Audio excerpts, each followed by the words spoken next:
War 2 బాలీవుడ్లో 50 కోట్ల gross వసూలు చేసింది. టాలీవుడ్లో 25 కోట్ల నెట్ కలెక్షన్ చేసింది. అంటే ఆల్మోస్ట్ కొద్దిగా షేర్తో అది ఇది కలిపి గ్రాస్తో ఎక్కువగానే ఉంటుంది అనమాట. ఓవరాల్గా ఇండియాలో చూసుకున్నట్లయితే 117.50 అంటే 117 కోట్లు అయితే వసూలుగా చూపించింది అనమాట. ఇది కొద్దిగా ఎక్కువ తక్కువ అని అంటే నా దృష్టిలో ఇది తక్కువే, ఎందుకంటే నేను ఓన్లీ బాలీవుడ్ ఉంటే 100 కోట్లు వస్తాయని చెప్పి ఎక్స్పెక్ట్ చేస్తాను. కారణం ఏంటంటే అది 2 సీక్వెల్ అంటే బాలీవుడ్ వాళ్ళకి పిచ్చి. ఈ విషయం మీ అందరికీ చాలాసార్లు ప్రూవ్ అయిందనమాట. అదీగాక దిగ్గజమైనటువంటి యాక్టర్ ఎన్టీఆర్ చూసుకున్నట్లయితే Tope actor, pan India star. Hrithik Roshan Greek గాడు, తను తోపే. సో వీళ్ళిద్దరు కలిసి నటిస్తున్నారు.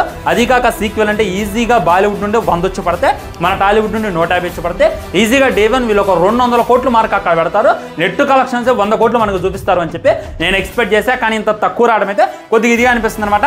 అండ్ అమెరికాలో చూసుకున్నట్లయితే ఇంకా తక్కువ కలెక్షన్స్ చూపిస్తుంది. నార్త్ సైడ్ అక్కడక్కడ కూడా కొద్దిగా వీక్ కలెక్షన్స్ కనిపిస్తున్నాయి. దీనికి గల రీజన్ ఏంది, ఓవరాల్గా ఎంత వసూలు చేసింది, ఇప్పుడు ఎంత వసూలు చేయొచ్చు అనేటటువంటి ఫుల్ క్లారిటీతో ఒక వీడియో చేస్తారు. డెఫినెట్లీ వెళ్ళండి, కింద క్లిక్ చేయండి, ఆ వీడియో చూడండి, మీకే క్లారిటీ వస్తుంది.